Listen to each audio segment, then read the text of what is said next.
Okay.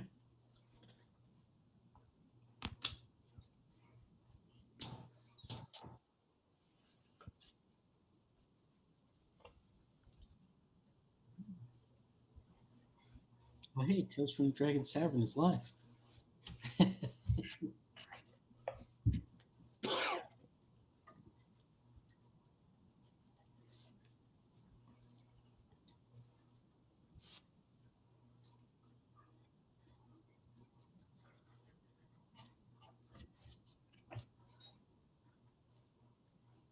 So,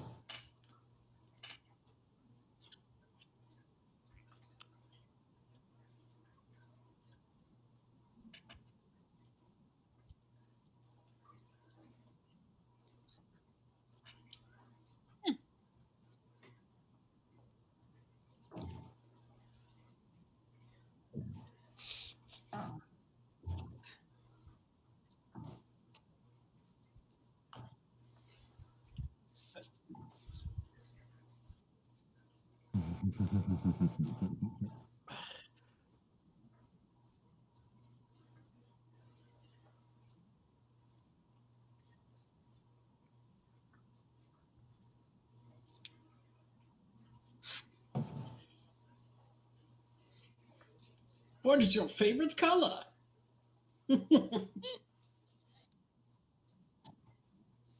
Oh no. Is your favorite color something terrible, Moss? Is it some random color like chartreuse? I don't even know what chartreuse is. Ah, that's why you like Arudai. Because of his Kermit color.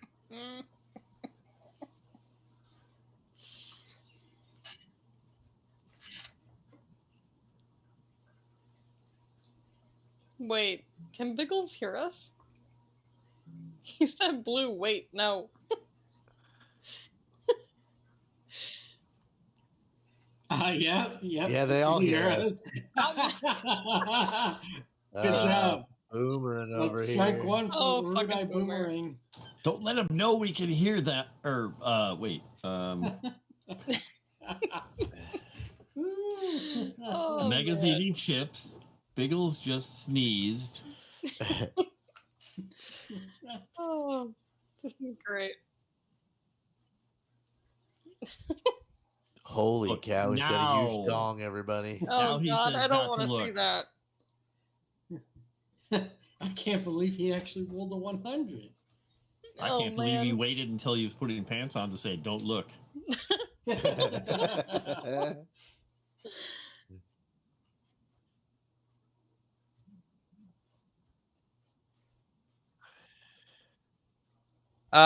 Hello, everyone in chat. Welcome to the Fear of Ages Past, I guess, post-show live stream. Thank you all. I see several people in chat already. That's fantastic. Thank you guys for coming. Yeah, so we're just gonna be chit-chatting a little bit, taking questions from you guys if you have any. And just give it a general farewell to that series, if we hadn't already properly with that epilogue. So let's I'm just gonna kind of go around the whole formula here as per usual. JJ, how are you this evening? I am doing horrible. I woke up super congested and feel like a crud, so it's really fun. But besides Lovely. that, I'm doing all right. Yeah, I'm part of me is excited to just chug a bunch of NyQuil here in a little bit and go right to sleep because I work 13 hours tomorrow. Ugh, Lovely. it's the worst. Well, yeah, I got nothing for that. That sucks, dude. No, I mean, at least you don't have fleas. well, I think I know where it's coming from. It's because I normally when I take the pups hiking, I do it in the morning, so stuff hasn't bloomed yet, and it was really nice yesterday afternoon. So I took them later in the day, and as much as I do wipe them down when we get in the house for that particular reason, I probably didn't Underwiped. Yeah, and so they're probably covered in pollen, and Bandit likes to pretty much sleep on top of me. So he's a fuzzy guy. So Sounds about right. Curse I mean- is sudden but inevitable betrayal. Yeah, if it makes you Exactly. feel any better, I don't know if you guys heard me when I was talking about it backstage, or if I had even gone live yet, but I found out today that my dogs have fleas currently. So I'm yeah, currently that is way worse than my over-pollinated dogs. yeah. So I'm currently in the process of killing said fleas, and so we'll see how that goes. But they haven't bit me yet, so knock on wood. Do you get a lot of ticks out where you are too? I mean, I would if I was closer to the woods, but I'm really not close to the woods at all. I'm kind of in the middle of a not even a mid-sized city, a small city, like 50,000 people. Because I give my dogs like chewable flea and tick thingies. I'll send you the link. Mhm. It comes with like 200 of them. Hmm. So, and I I'm gonna just do use that. them, like one or two during the day. I just squeezed some Muted? sort of a Apparently chemical We solution. are all Yeah. muted. Oh, Oh, never That mind. says I was muted just for adding this. YouTube chat. No, Gosh. never mind. Oh, okay. He I was just like, has hold us on. muted. It's uncluded. That's his anti-spoiler. I was like, That's how wow, you circle wow, this. okay. I was like, surely I boomered something because, like, I'm sure you guys probably heard, but I'll reiterate very quickly. I basically just had to throw this together like within the last hour and a half, and I'm not a tech guy, so this is very, very much jury rigged. So I see. Oh, I see Mega out there. I see Tabitha out there. Yes. Yeah, just I- wanted to say hi. Yeah, she does say, she says I look busy. So yes, and I guess maybe a little bit context is needed, but I really don't want to provide any context because I like the mystery. Michaela, how are you this evening? Doing good. I'm very glad the cicada decided to stop screaming outside of my window in time for us to go live, so you're not hearing that all stream. Lovely. Otherwise, just been taking it easy today. I had the first game of Vampire last night over on JT's channel with Mega running Nice. Very, very cool. Very cool. Commander N, how are you? Hello. I am doing pretty well today. Just took my car in for some maintenance this morning. Luckily, no surprises there. Just a nice oil change, no problems. Nice. Your car doesn't have fleas or anything? No. No. Although, right, cool. unfortunately, my dad took my mom's car in, and there were some surprises there, so that was unfortunate for him. I'm gonna be a little sexist on that one, but was it really a surprise? To be fair, her car is like 9 years old, and it still has like I think less than 30k miles on it. So it's Okay. actually just. Nice. I will defend Commander's mom for one moment. As a female, I ignore the things that are wrong with my car until I can no longer ignore them. So I completely understand Yeah, where that your mom is coming from. that check engine light has to be This is flashing. No, when you hit the dash and it doesn't go off for like a day, that's when you gotta worry. Love it. But other than that, not too bad. I Right. hopped on my brother with him on his channel to stream a bit because we were checking out the Battlefield 6 beta. That was fun, but Yeah, now I'm here. very Nice. cool. Very cool. Frost, what have you been up to? Mourning the passing of an age. Oh, and besides this ending and me being all sad about that, is I've been writing and writing and writing and working and writing and dealing with I don't know, 22-pound sleepy things. Your Just- circus of Yeah. cats. 22-pound sleepy things. And he So, immediately just Typical goes, busy "Burp," wizard things. and he doesn't even he care. flew. He's like, He's like, this is the spot. Yeah. It's good because I get to move my legs. Oh, I get blood back into my other leg now.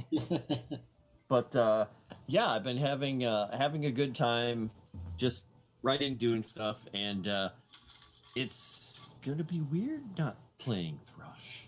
Be strange. Yeah. Well, we might actually talk about that. I see Gabriel in the chat. I think is this the first time Gabe's been in a live chat? I know that I think so. because I think it was like the first 20 episodes of this show we premiered them so that there Yeah. was a live chat, Yeah. and then we decided to go to a more just drop the video format. But yeah, You went I think all this is- artistic. Yeah, we got it. No. Yeah. I'm planning on submitting to Sundance, so just so you guys know. Nice. Do it. But yeah, hey, how's it going, man? When is season 2 coming? That is That's a the great question. question. That is Well, a great question. I definitely think everybody here has no problem coming back for a season 2. But what that looks like, I think, is a little early to say in production, because we have quite a few things we want to do, and there really is me and Moss, and then the wonderful friends we get to help us out along the way. So as the channel gets bigger, and we get more subscribers, and we can do more things, we could definitely expedite production of all the wonderful things we have planned. Absolutely. Yeah, so we just need to get to 500 so we can be monetized, and then it'll just grow from there. Yeah, I mean, we're on Kick right now. We're monetized. I looked in. Twitch is just throwing out a weird monetization thing right now that I don't quite understand. That I got to look into. It says we could do it, and then YouTube. We just need the followers. I think I think it's always funny when we talk to everybody else about getting monetized. They're like, oh, I just need the views. We're like, we've had the views for since our first 2 weeks. We got that viewer that was so fast. We did. Which I feel like is the natural growth of how YouTube should be. Yeah. Not to say that it is what it is. When you have a lot of friends, you get inflated subscriber numbers. Sure. And there's nothing wrong with that. But I just think that the slow subscriber count, but having all of you guys who've been watching us every episode has been helpful. Yeah, and it is definitely a commendation to you guys as the audience here for actually coming back and watching all this stuff over and over and over and over. I mean, yeah, helps a lot. Helps out with the algorithm, and we're almost halfway to monetized. Yeah, we'll get there. So yeah, but yeah, once we get there, like we were saying, man, it's onward and upward. I've got one thing that I'm wanting to do beforehand that I am currently working on getting put together. It's completely different from this. There's nothing about it that's anywhere remotely similar. I guess we could throw out the genre. It's like or sci-fi. It's like retro futuristic sort of. It's like 90s. It's like 90s futuristic. Ooh. Yeah, 90s futuristic. I want to do Biggles' question, then Dreamy Tabitha, because I don't want to feel like I'm ignoring Ronnie, which I normally do in our real life. But yeah, I guess we go around and do that, because I do want to touch on Dreaming Tabitha's question, because I actually have a question for her, and I know I've talked about it with you, about what you guys did, but we'll come back to that. Sorry, I didn't mean to. I totally had an ADHD chat moment there. That just means you're doing your job. Yeah, 90s retro future ADHD chat moment there. Boom. Yeah, exactly. I will be playing the ADHD tech kid. I love it. Yeah, absolutely. But anyway, favorite part of the system. Moss, why don't you start that one off? I mean, you are kind of the one who had to learn how to run it, which is the harder part of everything. Man, there's a lot. I mean, I say that there's a lot to it, but my main answer for this question is going to be kind of its simplicity and how it flows. Because that's kind of just the amalgamation of all of the mechanics put together into the system. You've got the journey roles, you've got the adventure roles, you've got the combat, which is pretty cut and dry, but also, it can be tactical in, certain respects. It's not like you've got 40 different abilities that you can choose from, and you can't necessarily manipulate the battlefield directly, but I don't know. I just really like the way it flows in its simplicity, and I think that it allows for, I'm a big fan of narrative-driven games, and this is very much a narrative-driven game. So, but if I were to hone in on one specific thing that I like, I'd say probably the shadow, because this is because it's an in-game mechanic to keep you guys heroic. You know what I mean? And although we didn't necessarily get to the point where you guys were taking all kinds of flaws and stuff like that, as it pertains to your callings,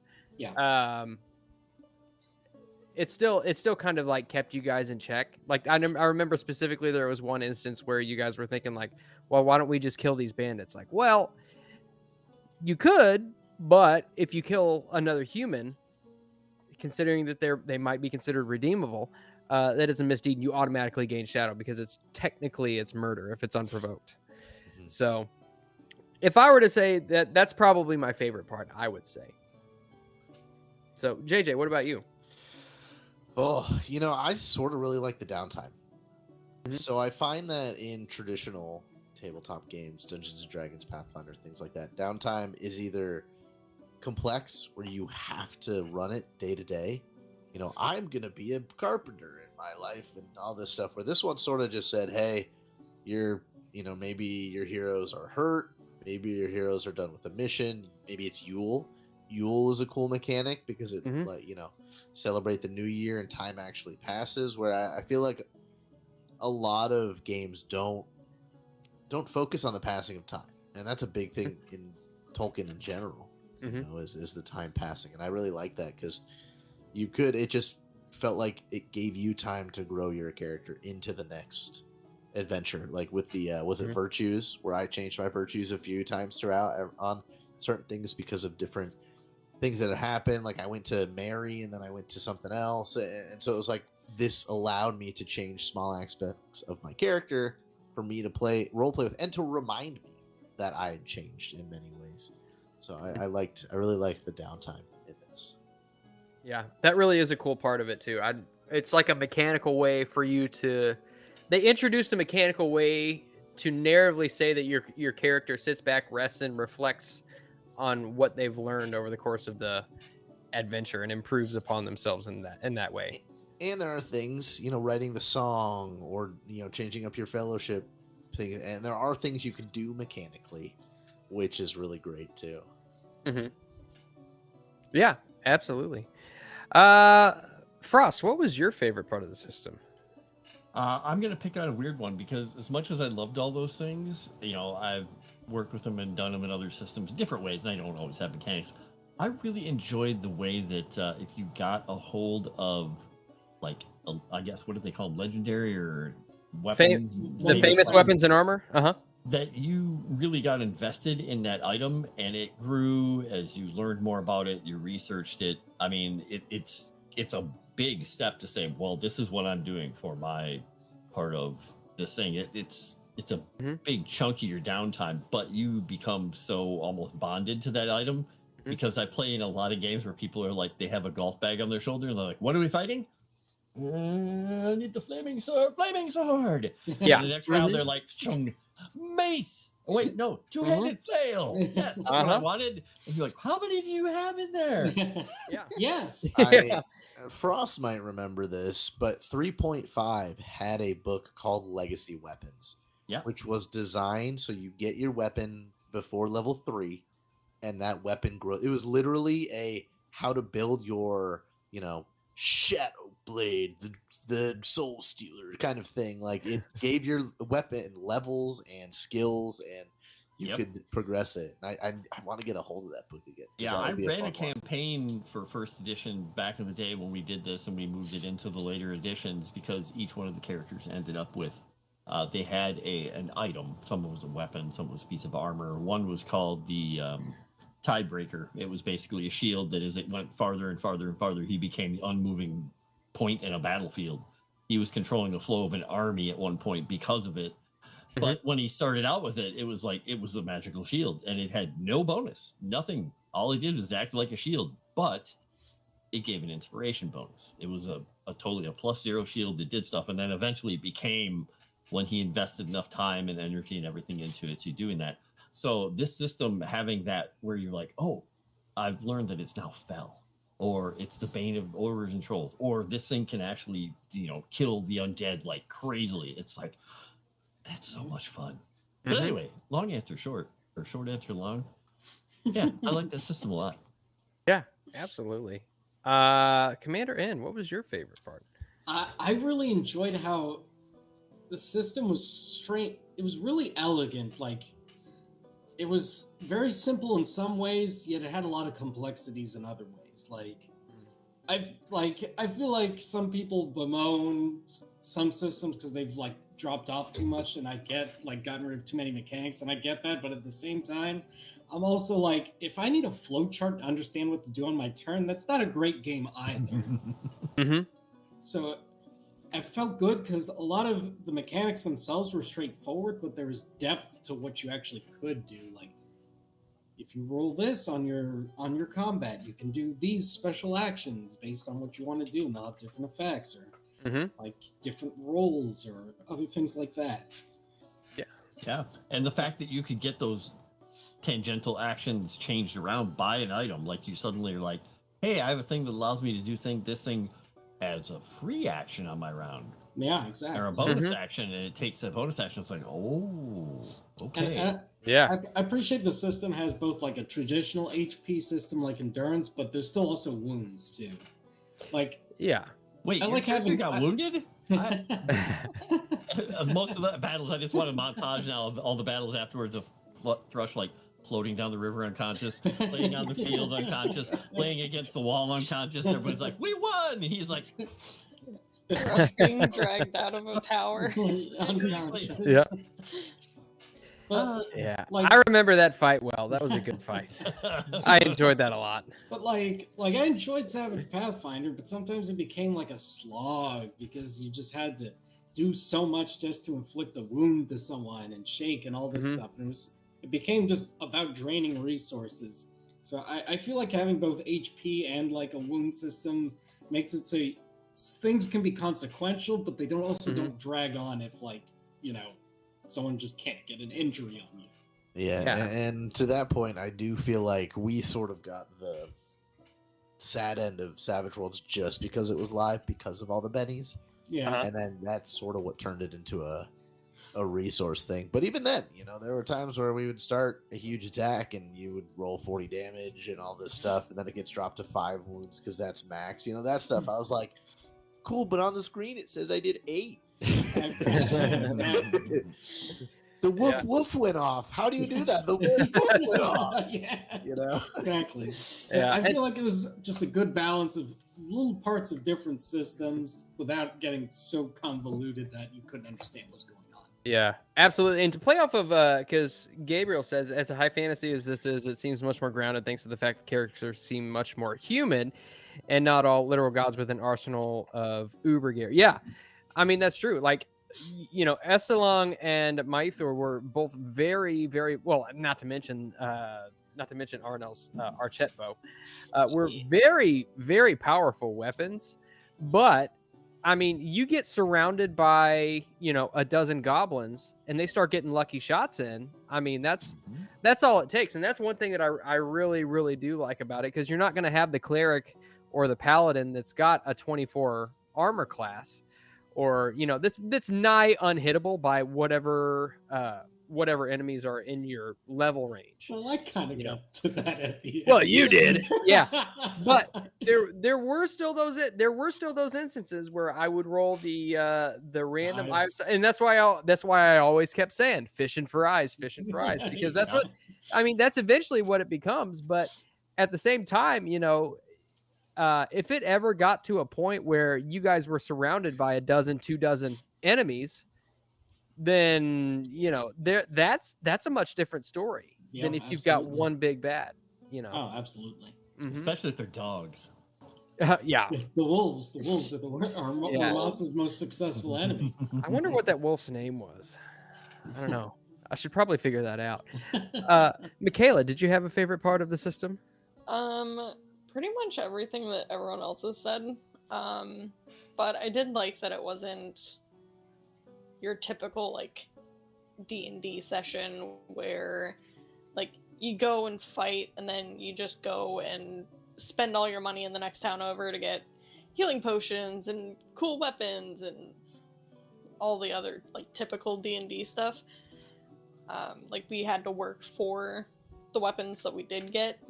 And then you don't have health kits or like healing potions to just magically, like, I take this turn to take this healing potion, which we kind of did at the end with the Miragar. Yeah, that was probably kind of a homebrew thing, but it is what it is. I feel like it was fair. It was a fair judgment. Yeah, I mean, we got like 10 if of you those, get two like, wounds, and we got you're 10 done. draughts of those, like halfway through the campaign that we had to kind of ration for the Yeah. rest of it. It's not like, oh, I'm gonna buy 100 healing potions this week. And really, your endurance, again, this is where that scaling happens. Is your endurance doesn't really scale as it would in other tabletop games. Right.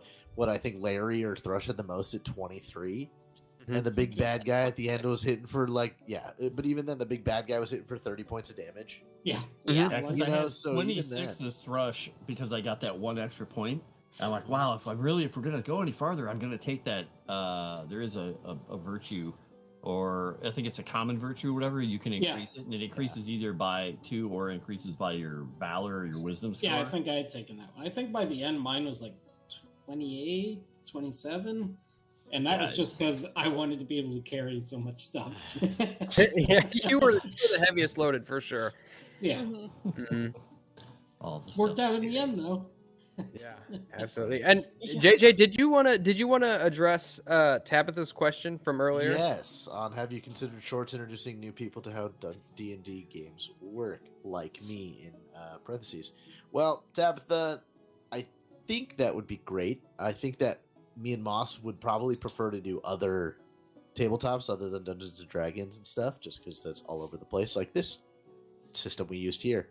Or a couple of the other ones we've gotten from Free League Press over the course of this show.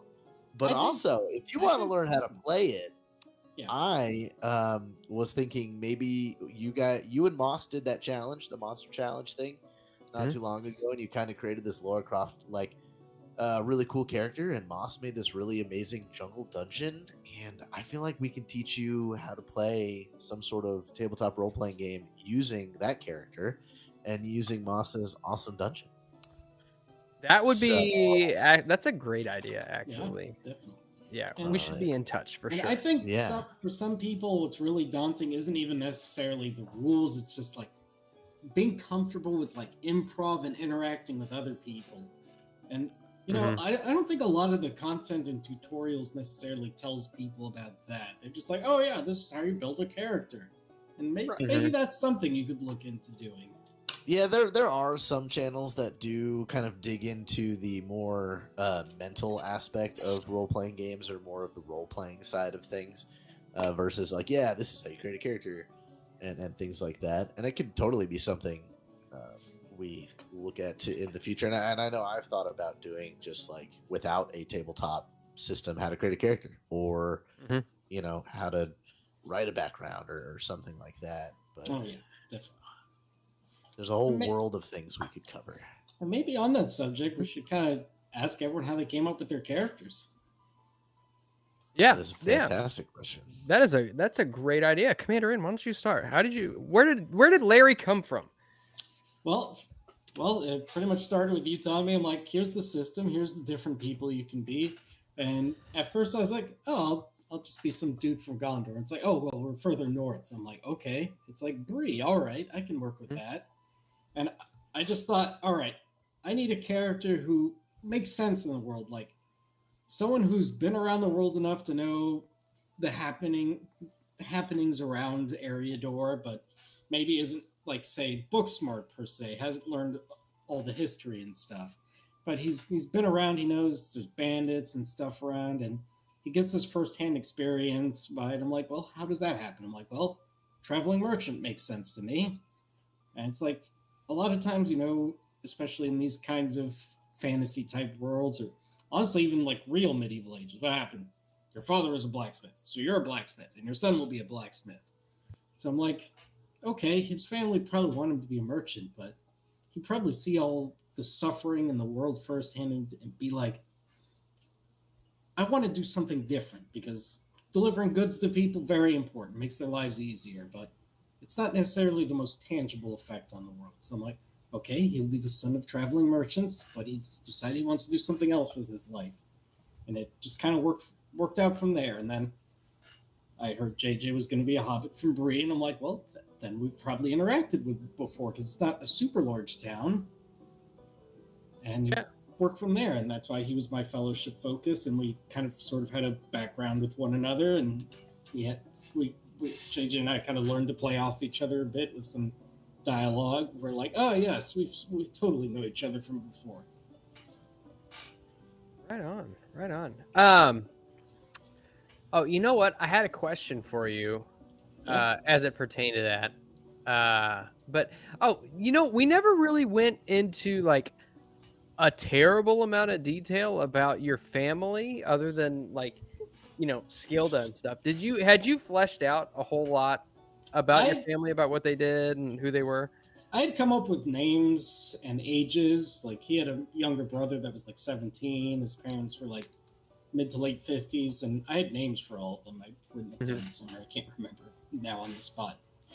But I was prepared. Like, if at any point you're like, oh yeah, your family's home, Larry. I was waiting for that to happen. It never did. Yeah, because I was like, well, at the same time, because I kept forgetting to ask you, like, okay, give me the rundown of your family and tell me about them, so that way, I know what to present to you whenever they do come home. Yeah. And it just kept getting prolonged, and I was like, we always just missed them by like a day or two. Exactly. It kind of just became a running gag, which. Yep. That's okay, and I feel like in that line of work, that is kind of the kind of thing that would happen. Well, that's kind of why I wanted to. I leaned pretty heavily into Skilda, because you guys had rescued her and she depended on you, kind of. I mean, she did depend on you, even though you were gone most of the time. Well, I always assumed, my family will show up and take care of her for a while, and then she'll only spend a little time alone. Yeah. It's like you guys had dual custody of her. So, Frost, where did Thrush come from? So originally, I was thinking I really wanted to play a dwarf. I was going to make a dwarf, and I was like all set. I'm like, I'm going to pick out a dwarf. I'm going to come up with a dwarf. And I thought, what would be kind of fun is to play somebody who is a Dunedain, who, somewhat of a solitary character, who pretty much because of Gandalf was made to go and start working with the people of the lands rather than just hiding out in the shadows and digging up old knowledge and singing songs and doing that stuff. And I thought, okay, so what that would have done is made him a little more gregarious, to the point of at least he could actually relate to people in terms of history and songs, because he still was more along the lines of like, these people don't understand what they're losing, what's going on. They're just living their lives. They don't understand the threat they're under. And then he came to realize, hey, that's fine. They don't need to. That's why we're here. And that's what our job is, so they can actually do the normal everyday lives. That's why he's doing this. And he kind of became a direct foil almost to Larry in a way. Like, yeah, Larry was the guy who traveled with other people and kind of knew people by people, but not the history. And Thrush is kind of the opposite. He was solitary, but he knows all the ancient lore of the land. Yeah, it was all the hidden bits and history and stuff, and he was not all that interested in learning about people's everyday lives and this and that, which was obviously evident when we were having some of those conversations where you're like, oh, how are you guys doing? And Thrush is just standing there like, do we have to ask everybody what kind of fish cake they like? Could we just find out where the thing is? And I was having so much fun with that, because he wasn't like a mean person. He was just like, could we focus on the bigger picture? Yes, I'm sorry your family is suffering. And, oh, yeah, I should probably be more sorry that your family is suffering. Wait a second. And so that's why I started increasing his wisdom instead of just his valor, because I'm like, oh, he's starting to realize, that's the important part here. Oh, okay. So the books and the stories and everything is all because of the people, not because like you should be looking at these things and being like, look at all the things we lost. It's like, people made those. Oh yeah, they did. Oh yeah. So I was having so much fun with that. Oh no, absolutely. It kind of turned into a happy accident that they were such perfect opposites. Yet still learned to kind of appreciate everything together. Yep. I always still found it odd, and maybe it was the Dunedain lineage that Thrush had, but I just thought it was always funny that he seemed to be just the most valiant swordsman, and his calling was a scholar. Yeah, because and I originally made him to be like, I was like, I'm not going to give him a whole bunch of work and swords, and I was thinking, well, wait, if they're sending him out there and making him do this stuff, I think he's going to have learned through the School of Hard Knocks. And that's why every time you guys saw him at the first 2 episodes, you like, oh, your armor's even more messed up than it was. What were you doing? Trying not to die, doing these things. Because he, tended to be bold and just go forward and do stuff, and he paid the price. And I think he kind of learned how to be a swordsman, because otherwise he would have been dead in a hole somewhere. I was just going to say that you can kind of see over the course of the campaign where at first it's kind of like brute force. It was two-handed, heavy swings, all this stuff. And then by the time, you get your nice sword, you kind of get this gift given to you. And then you can see the turn into there is a technique, and I can do more with this technique now. Yep.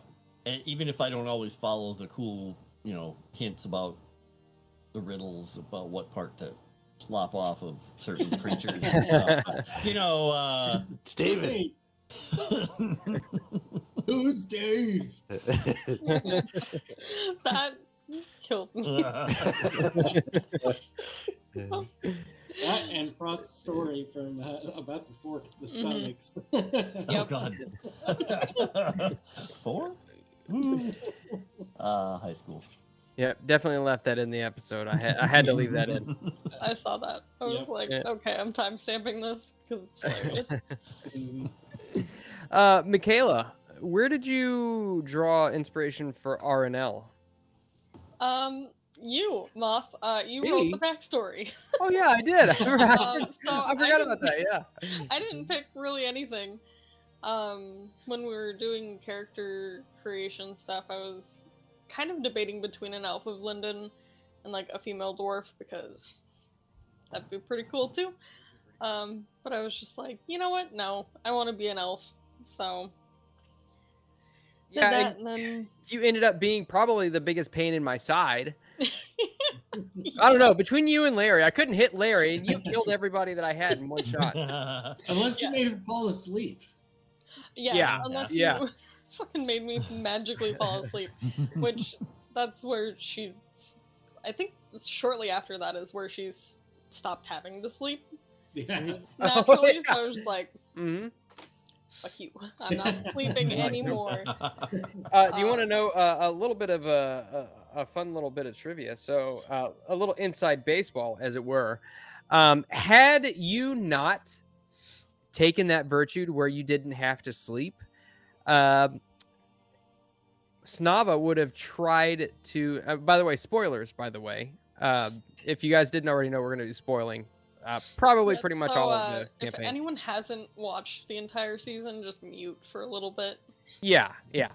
But if you did not take that virtue, Snava was going to attempt to steal Estelon, and Larry would have been without that weapon.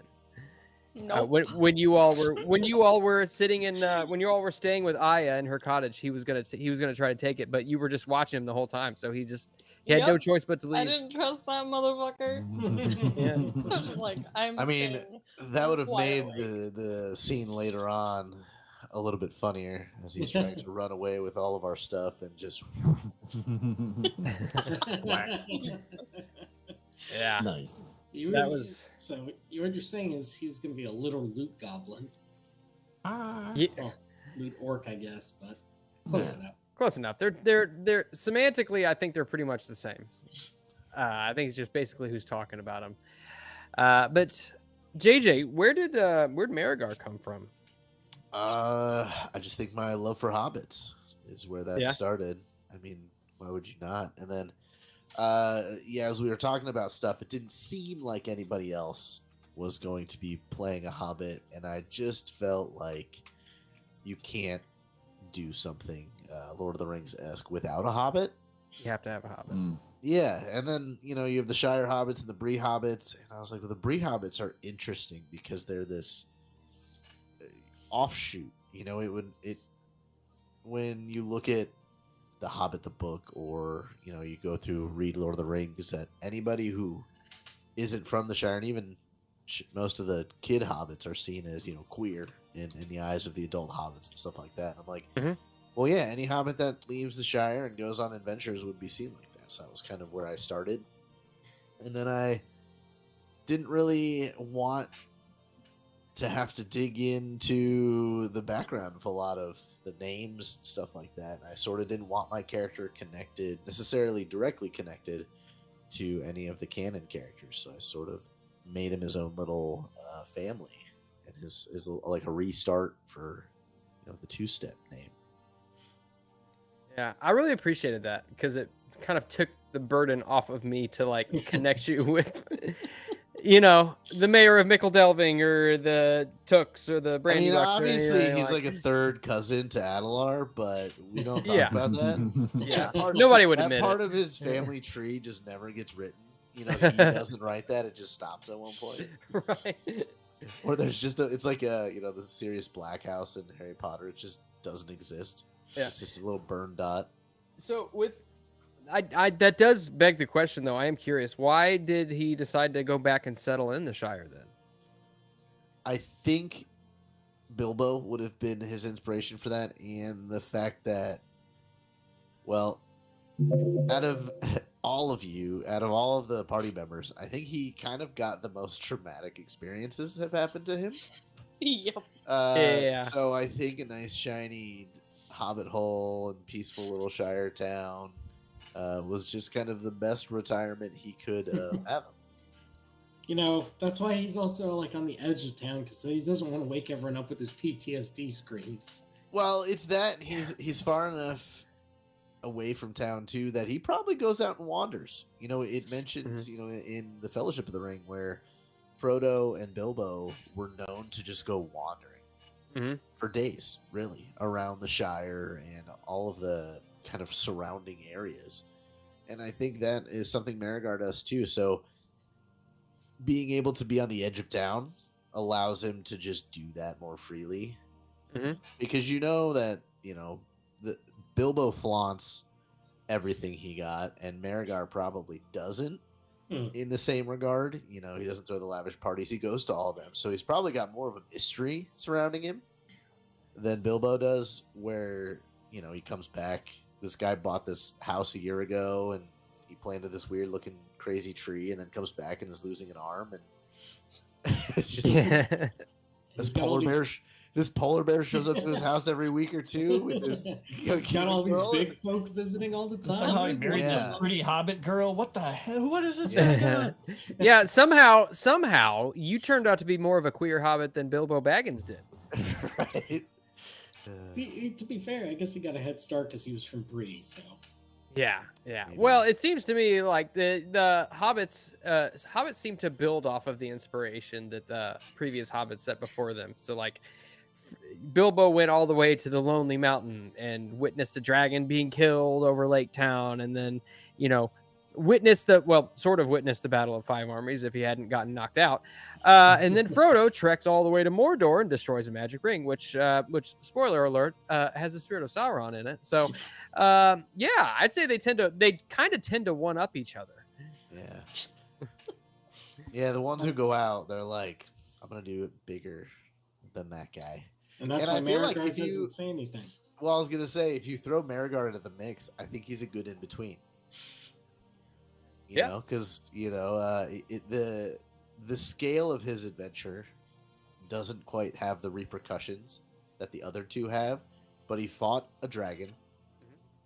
He did, he fought in a war, but it was these things that, the repercussions we don't know. In The Hobbit and Lord of the Rings, if the bad guys win, Middle Earth gets destroyed, kind of the thing. In this one, it's like, well, it might not get destroyed, but Eriador is going to be messed up for a while.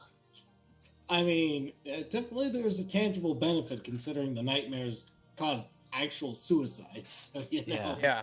Well, I think that So it would have been if we were to take this campaign as canon, I think it definitely would have made it much more difficult for Frodo to have actually set out to destroy the ring, and probably Bilbo might not have even let go of the ring. It would have set that stuff in motion a lot sooner. Yeah. So I mean, I mean, if like I said, if we were to take it as canon, but I think the gravity of what was going on, like, I think had you guys lost, I would have had to have written a completely different outro about that could not be taken as canon. But everyone just gets really depressed for the next 60 or so years. Yeah. Well, the scoring of the Shire would have happened sooner. It's almost as if we just delayed Sauron's plans. Is really what we did. Is we helped delay them until, Gandalf could find the ring and all of those things. Yeah. Because even if we were to fail, really the only area that would have been taken over was Eriador. And Rohan and Gondor and all of them would have just had to shift forces. Yeah. To that side of the world there. Yeah, that's true. But that would have made it so much easier for Sauron to have taken over Gondor, broken through Osgiliath a lot sooner. If they had to defend the north, because they had already, I forget the timeline. I know it wasn't necessarily super recently that Gondor and Rohan were fighting against the Easterlings, but I mean, there was always that kind of stuff going on, not to mention what was going on over the Misty Mountains towards, the Lonely Mountain and stuff like that. Because Tolkien didn't really write a whole lot about that, but it was basically kind of the same thing. Sauron had recruited a bunch of Easterlings, and they were laying siege to the Lonely Mountain and the Iron Hills and, Dale and all of that. So, Mr. Clueless. Take it easy, Clueless. Later, man. Later. Woo. Which, speaking of which, I feel like we should say hi, and I see that you guys have said hi to him in chat already. But Paul and Alaska Jeff, how's it going, guys? Welcome in. We're just talking about a campaign, which is now over. Which, by the way, if you guys have any more questions for these guys, and if you have seen the whole thing, or even if you haven't, if you have any questions for these guys, just let them rip. We're going to be on here for probably a little while, for as long as you guys are looking to watch, at least up until a certain point.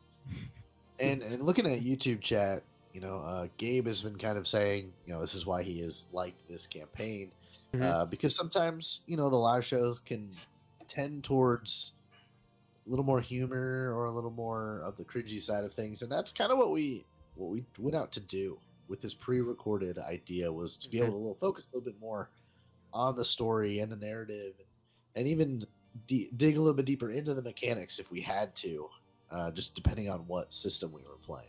So yeah, I'm glad that is what made this enjoyable, because that was the idea. Yeah. And I don't get me wrong, I love you guys in the chat. I love the chat. But at the same time, I did want to put something out that was kind of it was pure in its execution, you know what I mean? Like, the roles were the roles, and they couldn't be altered by input from outside parties, And I think that is I don't know if I'd say that it tells a better story necessarily, but it definitely it just feels different. It feels a little bit more genuine to me. And so I hope you guys I see, obviously Gabe found a lot of value in that, and I hope you guys did too, because this was kind of a pet project that I had been wanting to do for some time, and luckily JJ came to me and he's like, "Hey, do you want to do this channel with me?" And I was like, "Hell yeah, let's run this thing. I want to do this." And he's like, "Hell yeah, let's do it." And here we are. Brother. Yeah, like 11 guys. It's been 11 months. Yeah. Crazy. Yeah, I remember, because I had talked to a couple people about playing as well, and they're like, "How long is it going to be?" And I remember saying like, "Oh, it's only like 6 adventures, so maybe 2 to 3 months, something like that." But Yeah. So that was a lie. well, it wasn't a lie. I just Sneaksy hobbits, you sneaksy hobbits. I just genuinely underestimated just how long it would take to get through the narrative, and honestly, I underestimated how much you guys would buy into it. You know what I mean? But I gotta give you guys credit. You bought into it, and did my little all heart proud. I think we could have dug even deeper and wider and gone off the rails even more, but it was probably not wise to do that all the time. I think we went off the rails just enough. There were definitely a few extra plot threads where I'm like, man, these are some really cool rumors and stuff, but we kind of have more important things to do right now. Well, Yeah, there might. I Go wanna ahead. Go clean out Tharback. I was gonna say sometimes I hate that as a player because you're like, okay, you know that this goal is got somewhat of a timeline. Yeah. You know, like figuring out why these nightmares are happening. And we go like when we went to Landir and stuff like that, and we're like, oh, there's some really cool stuff here, but Larry's having nightmares, and there's somebody telling us that he's some chosen person. We should probably deal with that first. Yeah. You know, I like do that's feel sort like of. this campaign had more stakes than a lot of other campaigns I've been in, where it's like, yes, there's a big evil bad guy, but if you stop to do side quests, like the world clock is Like, hey, if you go over here, you can get a thing that'll help you down the road, but it's not part of the big thing you're fighting. It's just a little, go this way. But here, I think we all legitimately felt like if we delay, like even by like one session or something bad's gonna actually happen to this world. Yeah, absolutely. And that's like, so it's not that I didn't want you, because I had prepared for a couple of scenarios if you guys were to divert a little bit. Sure. So I definitely could have allowed for that, but yeah, definitely. I mean, if you guys had gone off and just like, oh, well, these guys got into Moria. Let's go to Moria real quick and see what's going on. Because in my head was like, if we had just diverted into Moria, I think that would be perfect. This would have really, really worked out well for us. Nope, we would have died. Yeah. Well, I mean, I'm not going to mention the product that I purchased not too long ago, but that may be more of a likelihood than you guys realize. Well, probably not for Miragar. Speaking of Moria, I did open the kick and I saw my when we were playing Return of the Mines, my troll clip, which is still troll, still classic. Also, did you see they did a DLC for that not too long ago? Did they really? Yeah, they dropped a DLC for it. I'm gonna have to download that again. There's I was thinking about that not long ago. items and armors and stuff, like the Orc Hunter set and all this other stuff.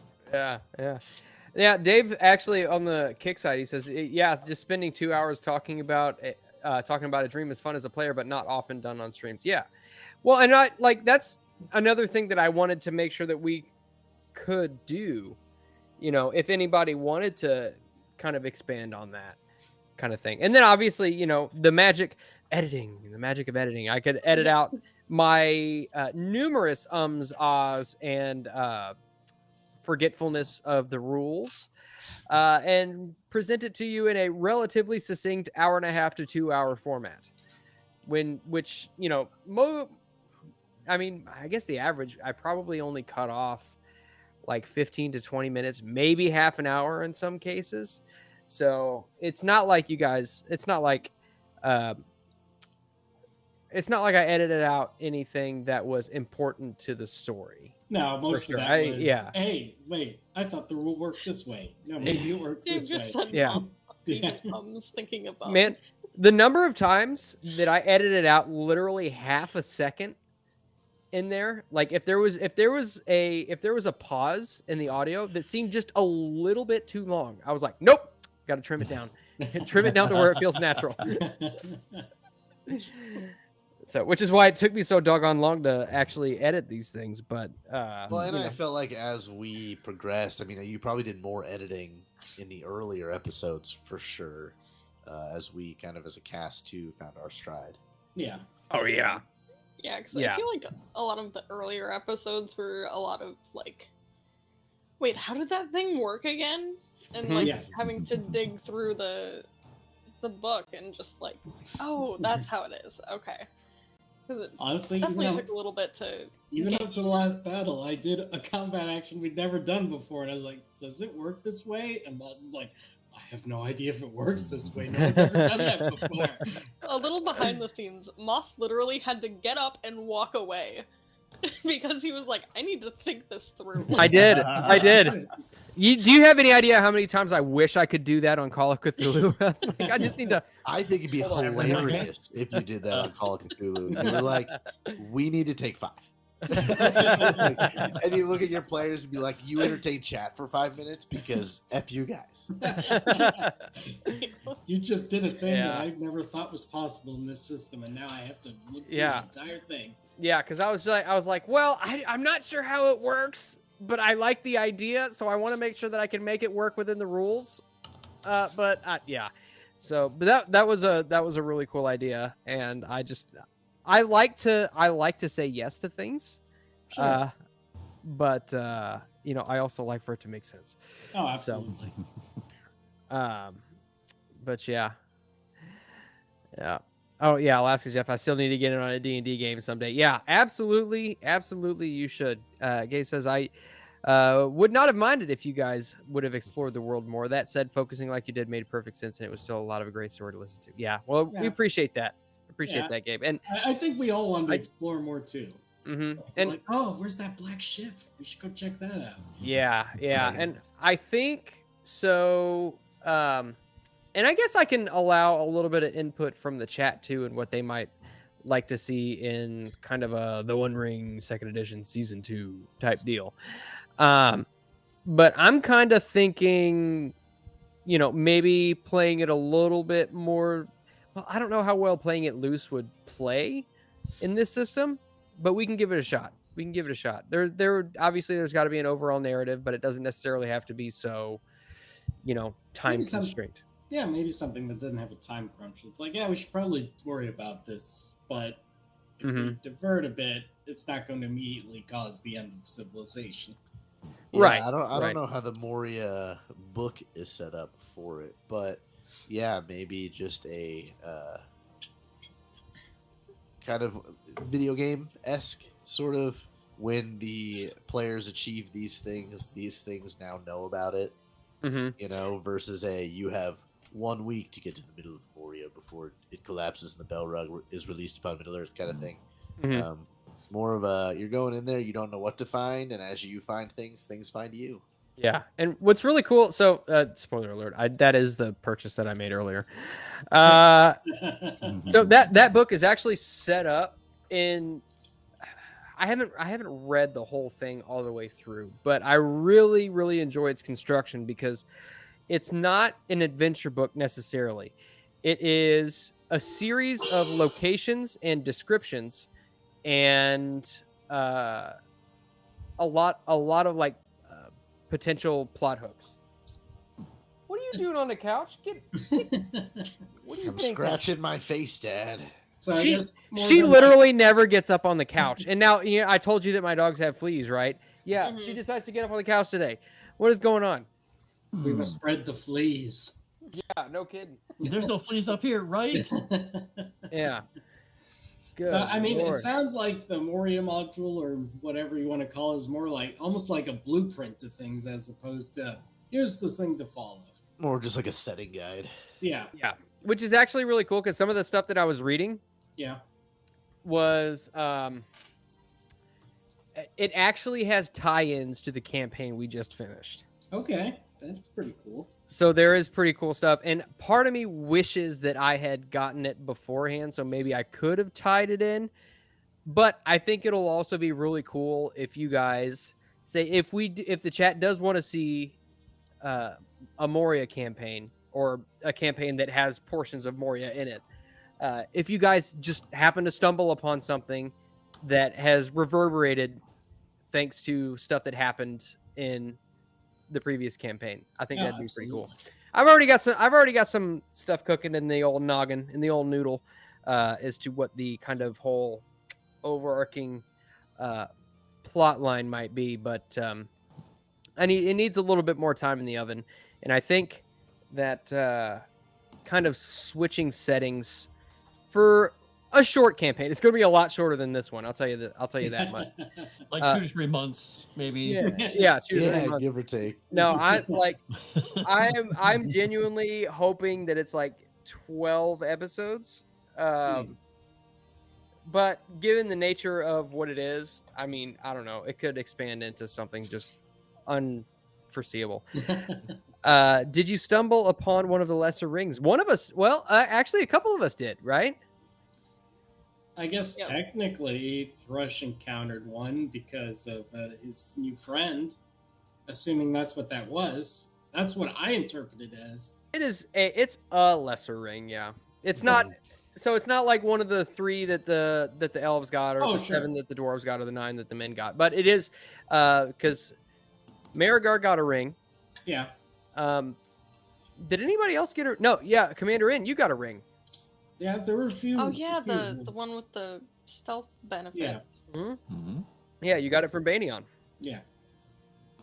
Yeah, Thrush, a little bit of a spoiler, but Thrush, as we in our canon, is one of the Dunedain who goes and gets the ring for Aragorn later on. Ugh. Yeah, which is actually, I really appreciate that, because that's some like deep cut lore that was like a lot of people won't necessarily know about. Like, wait a minute, Aragorn's ring was in the north and they had to go and get it? What? Yeah, I thought when we're there, we're working out when we first met the Lost Oth. I'm like, oh, I wonder if we can work this back into, if Thrush survives, can we? And then it kept coming closer to like fruition. I'm like, oh my gosh, I think this could actually happen. This would be so cool to tie it in. Now, part of me in the back of my head is like, was this always Thrush's plan all along? He never cared about any of us. He just wanted to make sure that ring was okay. Yeah, thanks. Yeah, you guys okay? How about that ring? just keep it down. Okay, I'll cut your arm off in a minute. Just it's like, yeah, Lost Oth. That sounds. Oh yeah, we should totally meet those guys.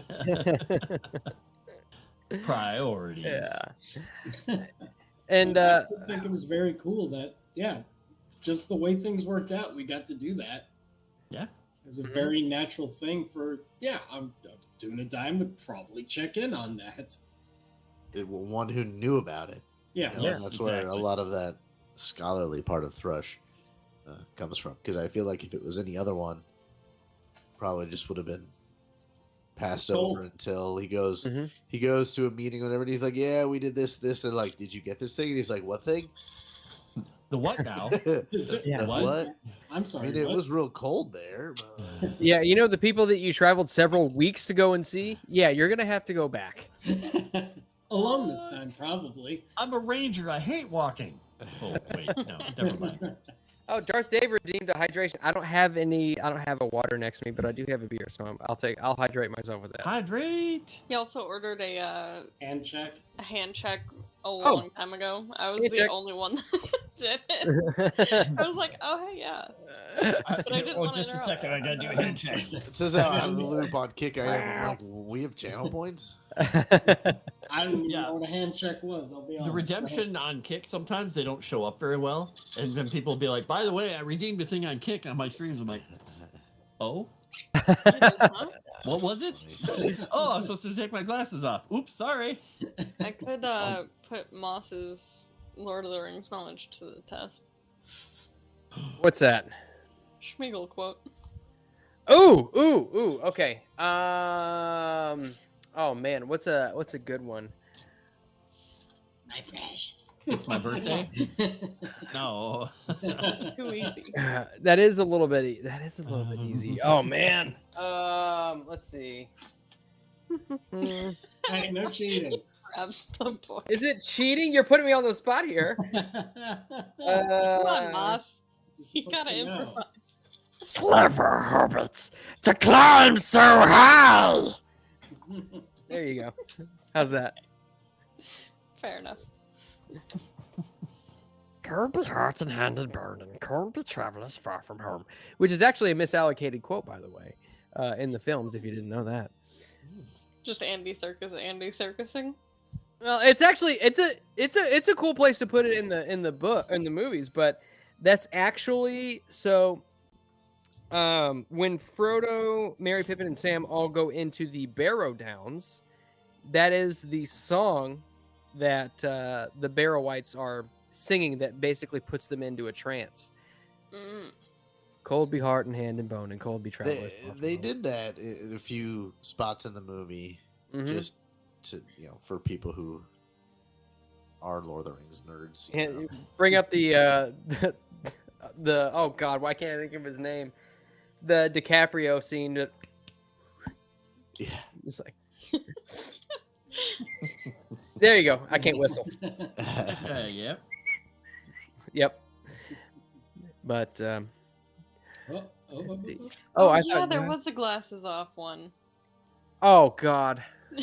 You guys would see me like I can't. What are you guys saying over here, chat? Yeah, I do that on my streams, and they do it to me when I'm like driving in a game.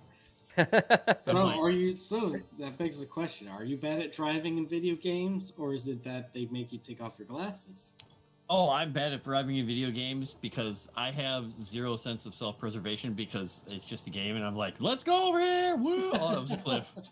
See, I'm bad at driving in video games because I'm not a video game player, and I just button smash, and I hold things. Yeah, well, I grew up some of the stuff coming at me anyway. I was like, oh, I don't know if that's actually close. Well, it was close. I mean, I grew up playing Battlefield, OG ones, and all those. So I was always the one doing like barrel rolls and the jets and stuff like that. And even now in like PUBG when I play, I'm always the one they have drive. Nice. Flying, I like doing in games. Driving in games, I'm like, wow, stuff's coming at me a little faster than I expected. Okay, I'm gonna hit it all. But I also have a PUBG character when I play with my friends. His name is Vladimir, and he has a voice and everything. And so, let's just say he's had sex in a lot of buildings in a lot of the PUBG maps. Got it. There's some clips. I have some clips somewhere on my computer. I did I'm chasing this tank with a C4. And I just have the Benny Hill music on it. they don't see me. I'm just like running with it. Just circling trying to catch him. Because they're like surrounding one of our buildings. And they didn't see me run out there. And I'm trying to catch him in the tank. And they finally noticed me. And I just throw it on the ground. Oh, man. In Halo, my brother and I would always be the ones people make drive. Because we were actually good at driving the Warthog. The Warthog was impossible for me to control. It's like the Mako, maybe a little bit better than the Mako in Mass Effect, but now I will say, yeah, the original Halo CE Warthog was so slippery. Yeah, for sure. That is fair.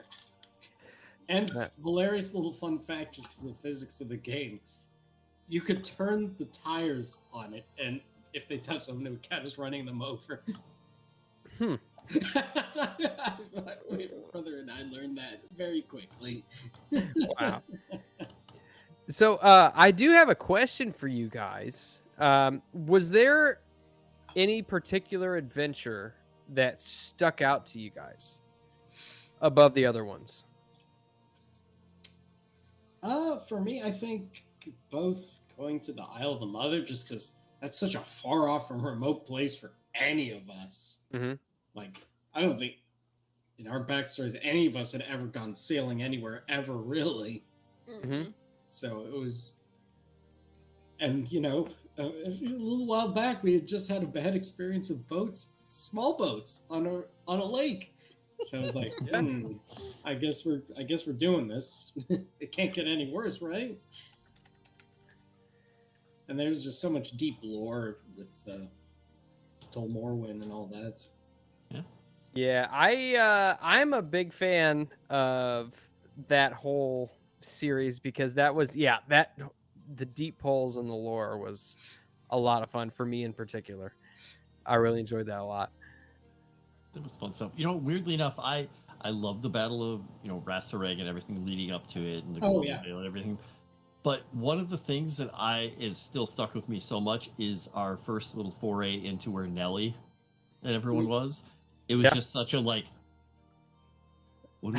this seems really dangerous, and then stuff kept happening. We're like, whew. It was the And comedy of errors. Yeah, it was literally just some trolls. And you say it's just some trolls, but it was just some trolls in a valley. But it was like, for us, it was like, this is a huge turning point for all the characters, and it became like, oh, we actually did something.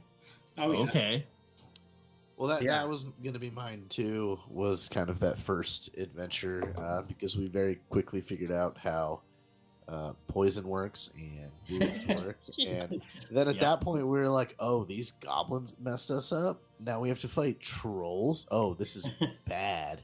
Uh-huh.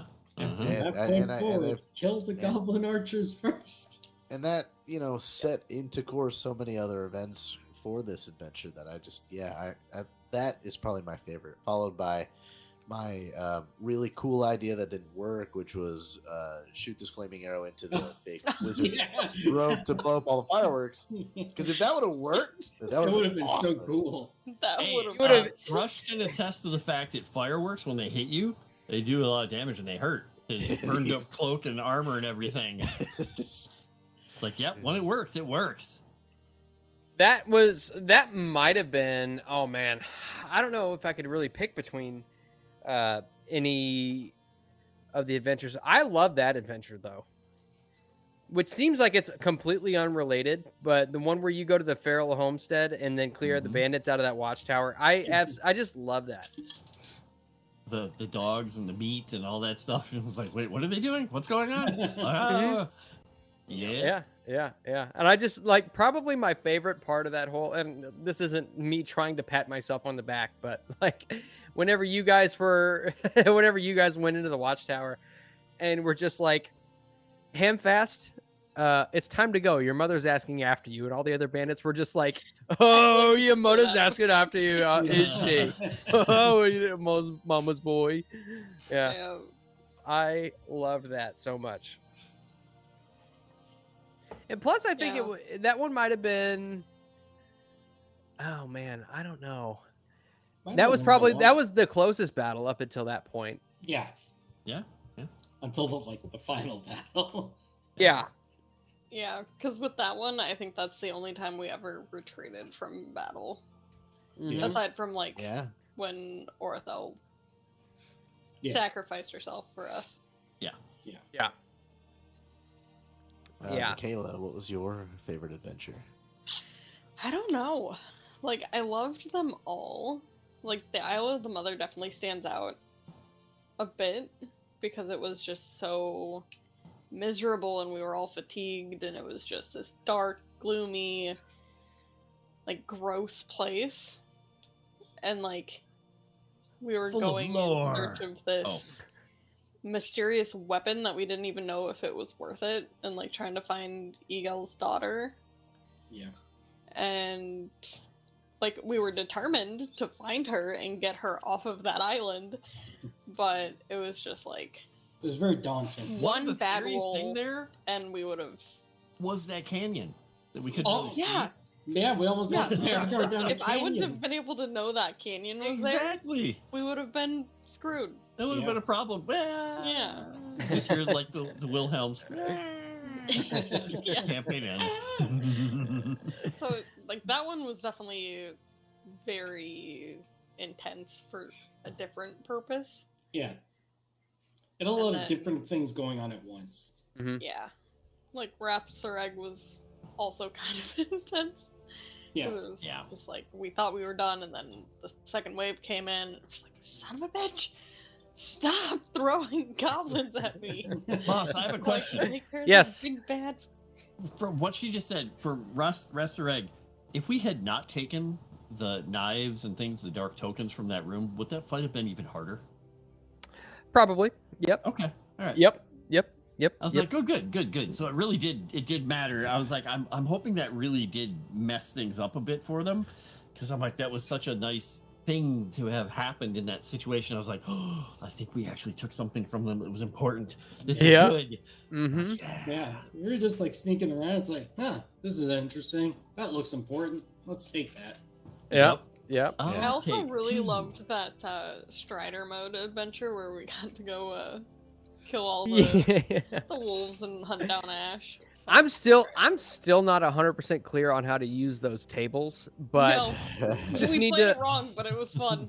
It was fun. It was like the first time I played Dungeons and Dragons. I had a guy who was just like sitting across the table from me. He's like, "You see this happen? What do you do?" I was like, "I swing my sword at it." He's like, "You do it and you kill it. What do you do next?" I was like, "Oh, this is Dungeons and Dragons. Okay, this is easy." Easy. Yeah. Well, I think I'm going to jump off as I can feel the fever coming back a little bit as I am being sick. Oh, man. Yeah, but... Poisoned by goblins. Got it. Yep. But, yeah, they are little goblins. But before I do that, I do want to say thank you, Michaela, Froste, and Commander, for going on this adventure with us. I know a year is a commitment, and we did thank you guys for being flexible with your schedules when you could. Last little bit was tough there because my work is trying to kill me. That is true. But then every 2 weeks they give me a fat paycheck, which gives me just enough life to get to the. It's a Yeah. right now. It's reinvigorating. And then of course Moss, you sir, everything right now to this channel is owed to you, man. You are on live. You are on with this series and everything. I am eternally grateful for you, sir. And I appreciate everything. You're the muscle right now, and I appreciate that so very, very much. Absolutely, man. Hey, it's nothing but a pleasure. Honestly, Yes. It really is. And check your mailbox soon. I got a couple things coming at you. Ew. So you'll have some stuff there. And then obviously, chat. You guys, appreciate you for watching this show every day every week when we put this thing up, and being here with us right now and all the live shows and everything. We appreciate that. It just kind of builds the passion to do more as much as we can for the show. We got stuff, we are recording another show right now. So that will at one point be airing when I have a little bit more of a backlog. If that's one thing we learned from this show is to have a good portion filmed before we start putting it out. But yeah, thank you guys, and I might be lurking in chat here for a little bit, but I'm probably gonna pass out shortly. Too much again. But thank you guys again, and I will catch you guys all later. Yeah, you take care, JJ. Later, man. Feel better. Thank you guys. Thank you. Yeah. And just to kind of build off of that, like the show that we were recording, like right now, I'm not going to give anything away on it. I think there might be a few people who know some stuff about it, but I absolutely love it. I love it. Yeah, you know about it. Yeah, I love it, and I'm so excited to start dropping those episodes because it's gonna be good. It's gonna be good. We do need a One Ring emote, Alaska Jeff. We do. We really do. Wait, you said you got it if we ever want it? Yeah, absolutely, we want it. Why would we not want it? Give it to us. Let's see. Gabe says, normally I almost despise battles on shows as they tend to be boring stat checks against the gods. Here the fights were carefully chosen and the fights were actually consequential and scary. Yes. And I think absolutely. Like going to the tower battle, we just beat come back from Tol Morwen and stuff, and defeated undead and stuff. We're like, it's a few bandits. This will be easy, and that ended up being we got humbled real quick. Yeah, that's part of why I loved it so much. I was like, okay, why would these bandits let them into their tower? But Larry just succeeded on his persuade roll. So I was like, okay, well, I mean, there are a bunch of them, so maybe it wouldn't be that big of a deal to them. And then you get upstairs and there's a dozen of them. So it's yeah, you really got to choose your fights. But a little inside, I'll give you guys a little bit of a juicy inside baseball a little bit more. So, and I can't remember if I told you guys, the cast, about this or not, but Wrath Sarag, so that battle, I mean, it's not even necessary. It can be a battle in the book, in the module, but the way that the module has it written out, it's basically a daunting skill endeavor. So it's like a series of 9 rolls, which would determine the outcome, or you would need 9 successes, and that would determine the outcome of the battle. And I was like, oh, that doesn't really, it doesn't really seem consequential enough. And I think part of it is because, and this isn't me like, I'm not dragging Free League Publishing or anything like that, but the system doesn't necessarily lend itself to large scale battles. Oh, sure. In its nature. And so basically for like the last 4 weeks leading up to that, I was trying to decipher how to handle that. And I feel like you kind of prototyped it when we escaped with the dwarves and had that battle there. Yeah, a little bit. And that's definitely, so you guys got to, we recorded and put up a focus group session. But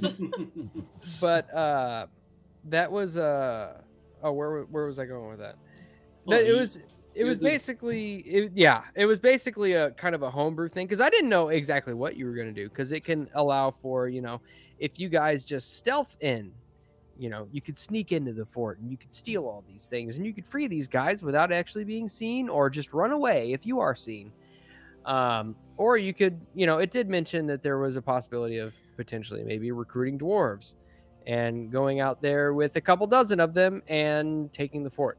No, you guys recruited a bunch of people from all over the place. Yeah, you guys got an actual army. And so I was like, okay, I very much enjoy this. And so I feel like it needs to have the gravity that that I'm sure you guys would want to feel it happen. Like, definitely. So you would need to have stakes. Obviously, you want to see your comrades. Well, you don't want to see your comrades fall, but you want to see, risks to allies and things like that. You want to have something to fight for, and that's kind of where that came from. And honestly, I spent 4 weeks thinking about how I wanted that to go, or how I wanted to implement kind of a proprietary battle system. And I didn't actually decide on how to do it until like 2 days beforehand. So just hybrid skill endeavor and battle done. Yeah. Well, it was just like, okay, so you guys do skill endeavor. There's a skill endeavor, and then that determines a bonus that you get to a certain number of dice rolls in on the battle events table, which was like, oh, you see your ally raise the flag and rally the troops, you gain +1 D to your next roll, or you lose a D to your next roll, or so-and-so needs to make a such and such check to prevent this person from being outright killed, and stuff like that. Yeah. And so it was like playing the Mass Effect 2 suicide mission. Yeah. It's like, if I make the wrong choices, bad things are going to happen. Yeah. Steaks. Can I have garlic with my steak? Yes. You can have garlic with your steak. You just cannot have ketchup. How about ranch? What's your thoughts on ranch? Ranch? Yes. With steak? I feel like the only thing you should dip steak in is its own juices. Like, if you can't do that, then you didn't make it right. That's fair, but I also just love ranch, so. Oh, well. It's just the Midwest in me coming out. I add ranch to a lot of stuff. Michaela, I'm right in the center of the country. I am as Midwest as it comes. You don't. You're further south. It's different. You don't insult the integrity of a steak with ranch. I'm sorry. What if you use one of those little squeezy bottles and you make a nice little cool looking bed on the plate that's artistic, like a fancy restaurant, and then lay the steak on top of it? Is that okay? That, fancy ranch?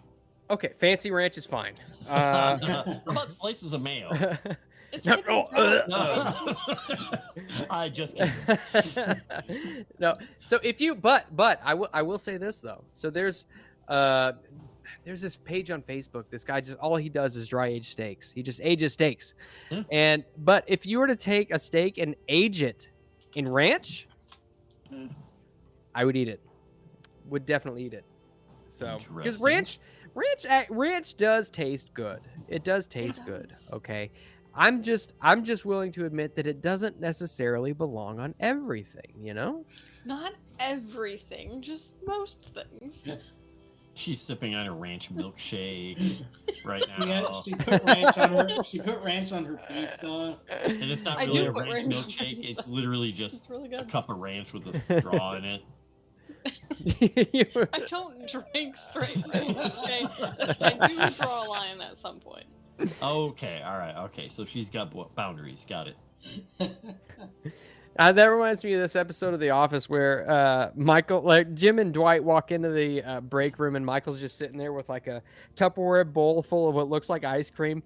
And Jim's like, what, ice cream at 10 a.m.? He's like, oh, I really love ice cream, but no, this is just mayo and olives. Ugh, gross. Okay, then. That's Oh. when you just turn around, leave the room. Yep. No. Nope. But Gives me the heebie-jeebies. anywho, and that isn't a Midwestern thing because I too am a Midwesterner. Yeah. You know what, Yeah. Paul? Maybe it's just South Dakota. I don't know. It could just be South Dakota. I could not tell you. No clue. Yeah. Yeah. And Gabe says you all had great chemistry, which made the RPing feeling very natural and fun to listen to. Thank you, Gabe. Thank you very much. That means a lot. That's nice. I guess maybe a question to answer would be, how did you come up with your short list of who you wanted on the game? That is an excellent question. He had a Yeah. list with 2 columns. People that piss me off, and then these guys. And we happen to be somewhere on these guys list, right? No. Yeah. You're on these guys' list. Okay, I was like, wait, now, which list were we on? Yeah. He's like, Funny people that piss little me off. Let me thing. kill these guys in a campaign. Funny little Yeah. thing, shortly after you had recruited me and and give me like the Google Drive to get the materials for the game, I saw there was a list you had made with changes. It's like list of potential people, and I wasn't on the list. Oh, I can't man. remember what was, I think because we had asked a couple of people, and I think so. Obviously JJ was going to be on there because he's half of the channel just like I am. Sure. And Frost, I had run, obviously we were doing Call of Cthulhu at that point, and I really liked how into your own characters that you had gotten. And obviously Commander N, I really liked how when we were on March of the Dragon Queen, you were more into your backstory than I was. Yeah. Because when my style in running games is a stark contrast to how I play characters. Sure. But I really liked how Lupin was very much into the idea of finding his family and especially his daughter. I really like that, and you were able to keep that up in the the forefront of your mind. Yeah. I was really pleasantly surprised that Erudai actually took that and ran with it. Yeah, I'm glad that we at least got that resolved before, unfortunately, the show had to end. Yeah, and that was. I feel like I got kind of a happy ending. That was the same fight that oh my god, that Jadine kept posting super chats because you guys had just brought Jan back, and Jadine hated Jan, absolutely hated Jan, and I don't know why, and just spent like an inordinate amount of money trying to get me killed. No, I still didn't get caught up on March. I did not understand that at all, and Oh man, there was a point where I was just sitting there like, I kind of feel bad for Erudai right now because. Well, yeah. I was like, wow, how did Moss's ex find him? Well, because I felt bad. Like, no, you might not like, be wrong. I feel bad for Erudai because I'm like, obviously, someone paid him money. It's a channel. It's trying to make money. Like, I get it, but he must have been in the back of his head like, I will just put it this way, though. It's not the first time Erudai's had to deal with that. Yeah. Because when they were doing Frost Maiden, people would pay a whole lot of money to try to kill Kiora because they just she was Couldn't a do it. cannibal, and they wanted Kill the her to die. cannibal lady. Yeah. So like it was definitely a thing on the channel where Yeah, he would regularly have to be like, look, I appreciate the donations, but Well, there's a we point can't where just Yeah. kill characters. Well, Yeah, that's kind of what I was thinking. Not to switch gears too much away from this show, but what I was thinking during that whole thing, I was like, you realize that the other characters have to kill this monster too, right? Yeah, exactly. And it will kill them. It's not just going to disappear. Like, if it kills me, sure, mission accomplished. Then what happens if it kills them too? I'm not getting you. Where are we going with this? I don't understand. Yeah. What do you mean? It just goes away, right? I'm like, no. The only thing I ever donated like a big amount of money for on one of those was on Frost Maiden, where I did the thing so it would be Chrysanth, the Nothic thing, and she will not let me forget this. That voice, he does that voice, and they fought a Nothic in their game with him, and he's like used the voice again and did all that stuff that he'd done for that, and she's like, you son of... It came back to haunt me in our private game now. I'm like, My most well-timed donation was a miracle that got like the party back up. oh, And nice. because Oh, everyone yeah. was like on the very edge of being able to kill somebody off, and I was like, miracle. And bam. Boom. He was like, no, get up, why? I was like, you love me though. So, like, Yeah. like I Yeah. don't get me wrong, I loved the chat interactions and stuff. I had a great time on March of the Dragon Queen, but I had a really good time here too because there's no pressure like that. Yeah. True. And I it, like the They're focus both group. appealing in their own different way, but you just gotta have the right people for each in the right game. Mm-hmm. yeah. And honestly, for me personally, oh, actually, I answered the last question. I'll just finish off that. And so, Michaela, I asked you because, I mean, we basically roomed together during MegaCon, and I knew Yep. you. And while I hadn't seen you play games or you know, whatever, I mean, you know, I trusted you, so I liked you. So I figured I'd ask you if you wanted to be a part of it, and here we are.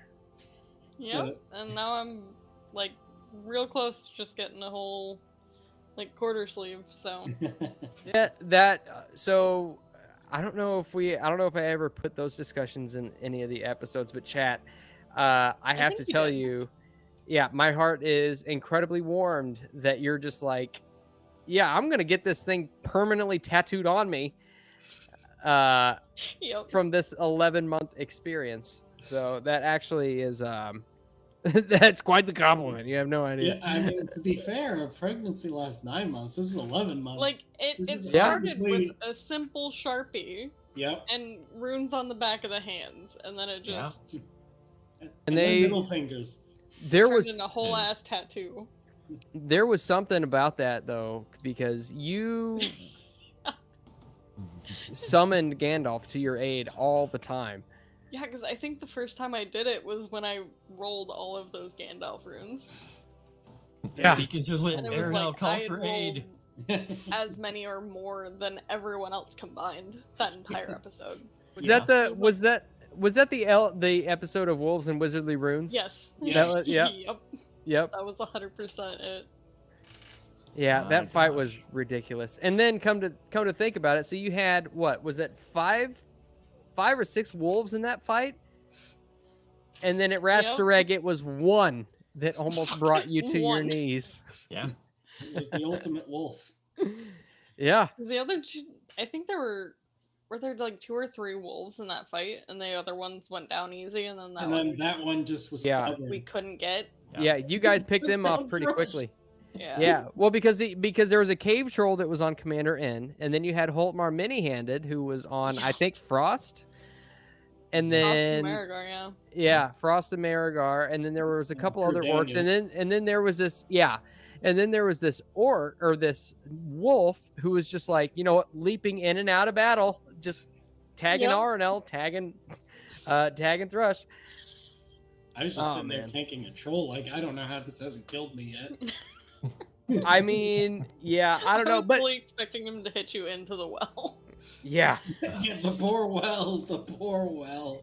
Yeah, I mean, to be fair though, the troll. So if you go back and watch the Fellowship of the Ring, the troll only hit the Fellowship. Technically, only hit the Fellowship twice because there was So I mean, out of all the swings that it took, it only hit the Fellowship twice. Yeah. And one of them was This stopped by big armor, lumbering wolf. Mm-hmm. and the other one just flung him for a Yeah. loop. It just reduced his endurance to 0, basically, and he Yeah, got you back. He got back up in an hour. That's It's fine. It's canon. yeah, Game system is canon. There you go. It yeah. works. Oh, that was another actually really. It was a small moment, but it was really fun and tense. Was when we were just camping in that cave, and I'm like, I'm gonna like make a little hunting blind and block the entrance to the cave. That seems like it might be a good idea. And then during my watch, angry wolf on the other side. I'm like, Just Freaking wolves. Yeah, and there were many times where I was like, after an episode, because I don't want it to feel performative. I want the performance to kind of come out, just like naturally and through editing and stuff like that. Yeah. But there were a number of times where I would get a hold of somebody like Sevi, and I'd just be like, "Grr, I just got a vent because that didn't go exactly the way I wanted to. I should have done this, and I should have done this, and I should have done this, and I should have done this, and I didn't handle that correctly, and I should have done that."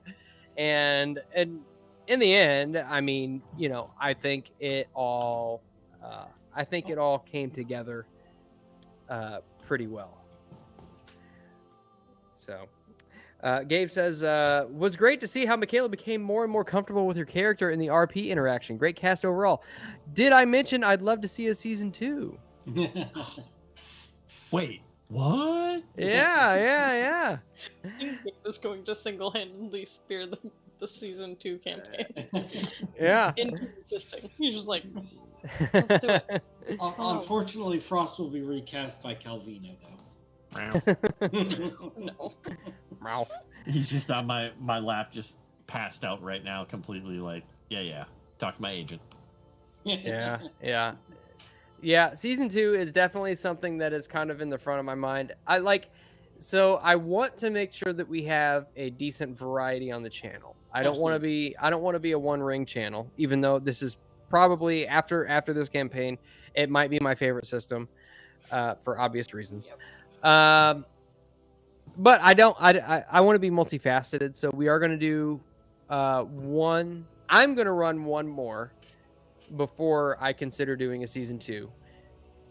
And believe me, I am 100% willing to go down the road of a season 2 if you guys are, because I'm already mapping it out. But Yep.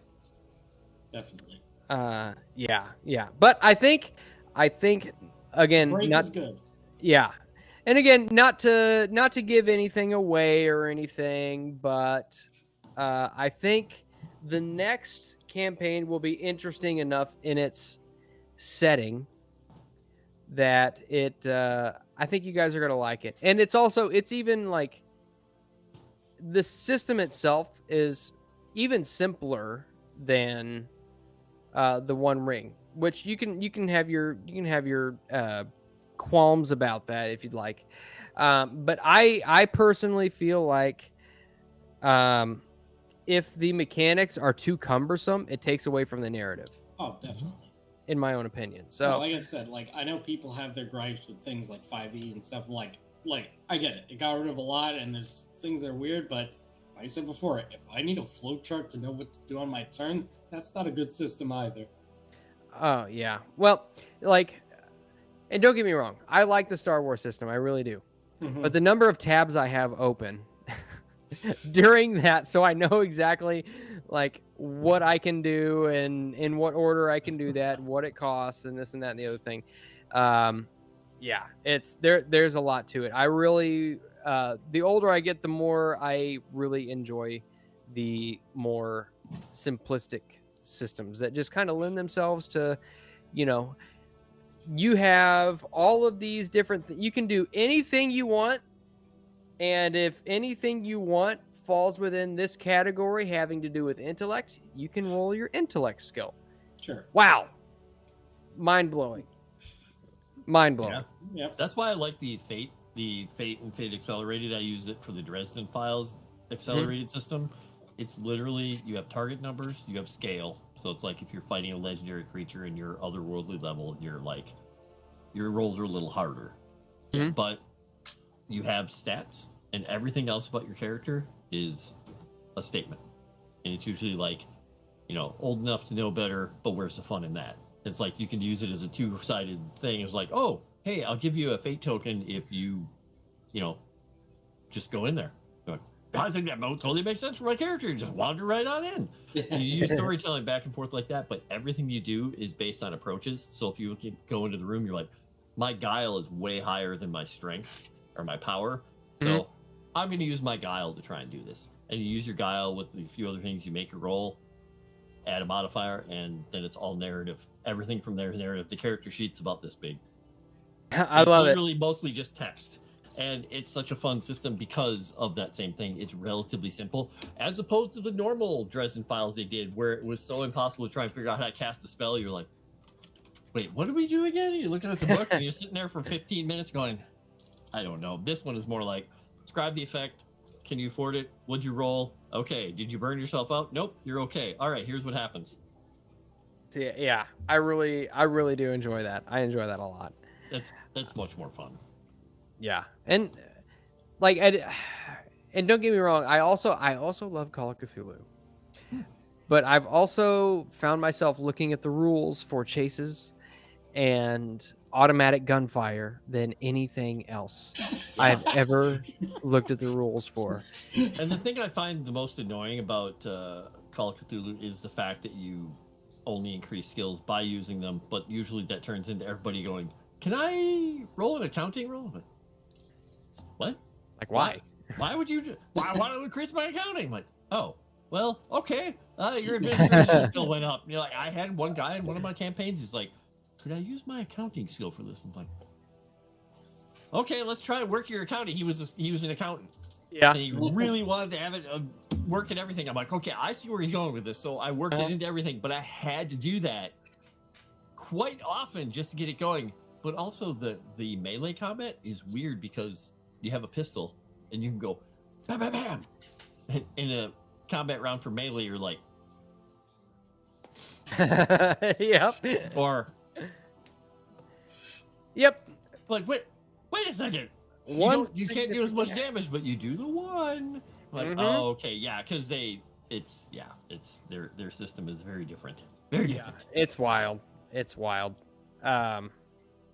But yeah, that's I like the narrative aspect of all these systems, and I think that for any future games that we run, and including the one that we're filming right now, that's kind of the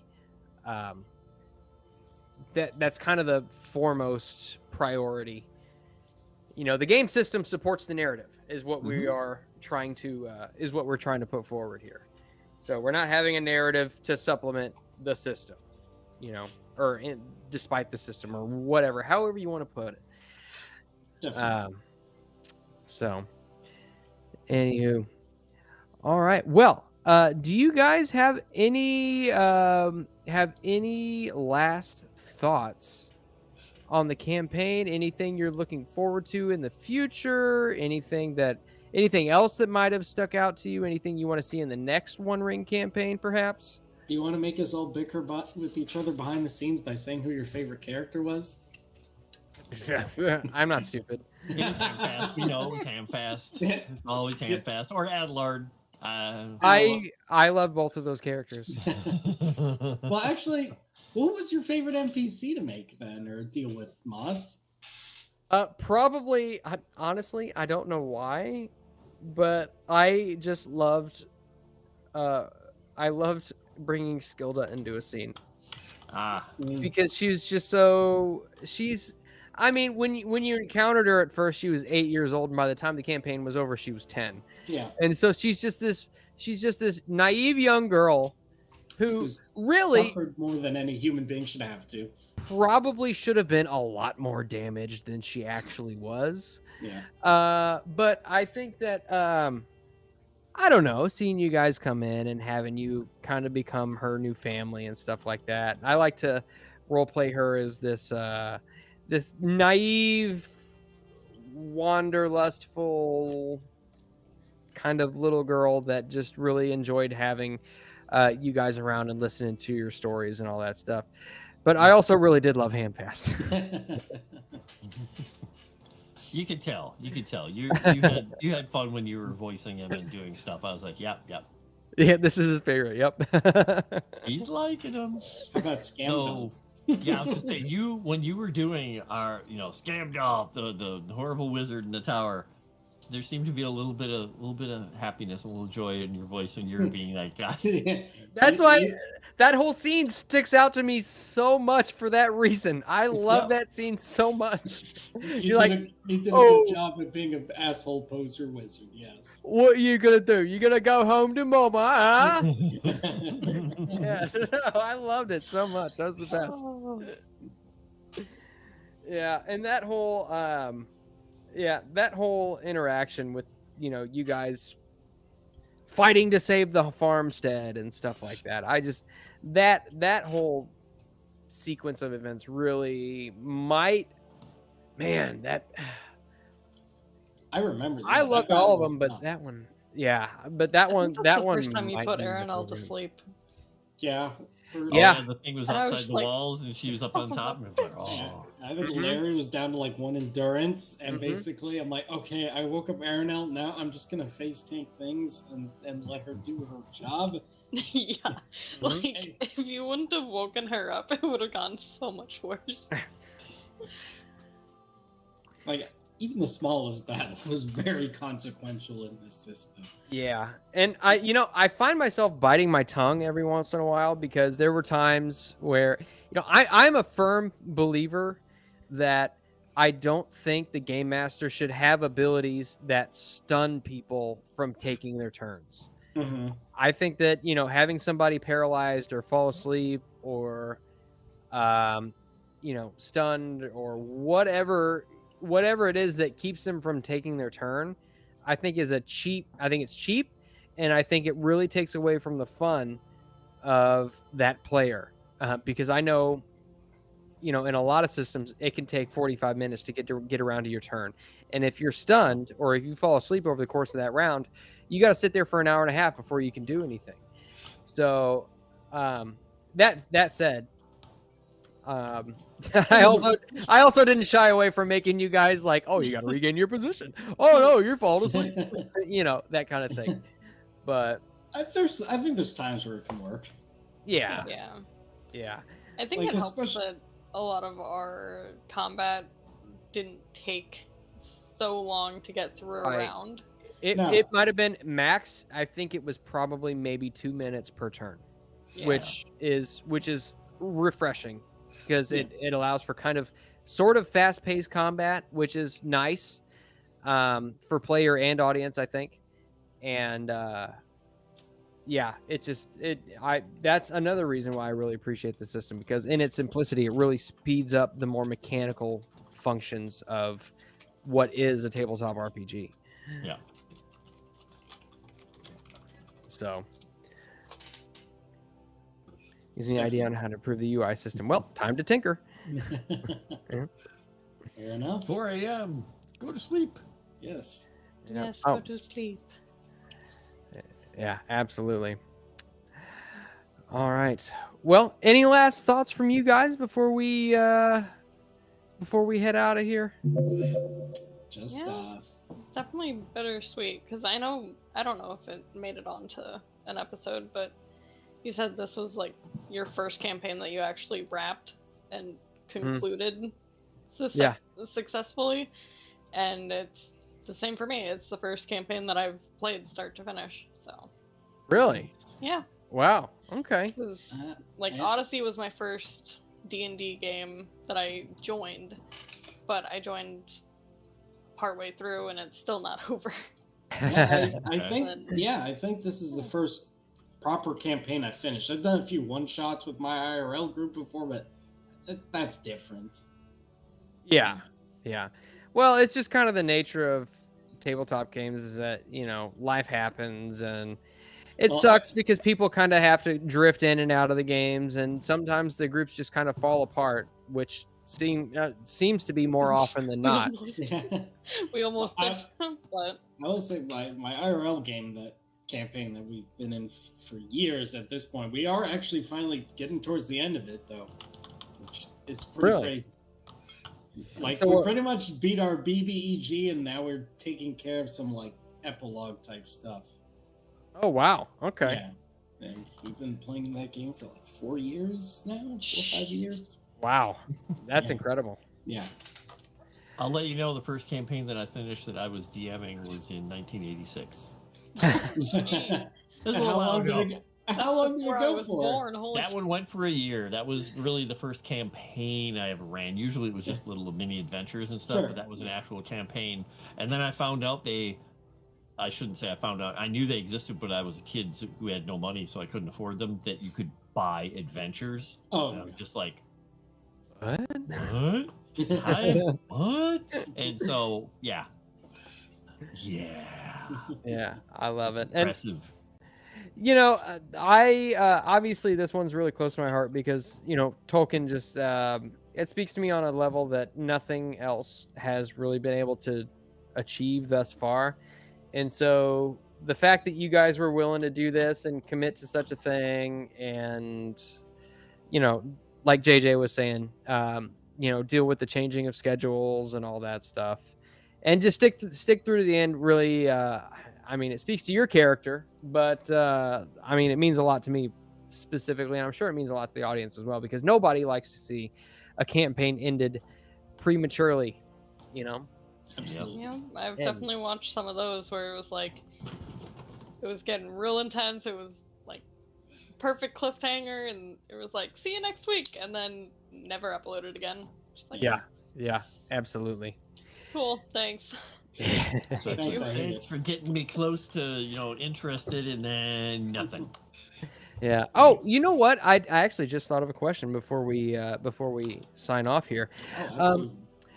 Was there anything that were there any loose ends that were not tied up that you guys were curious about that I didn't summarize during the epilogue? Or did I pretty much cover everything? I think you got it all. Because More like or you even less. had a little bit about the apple doors.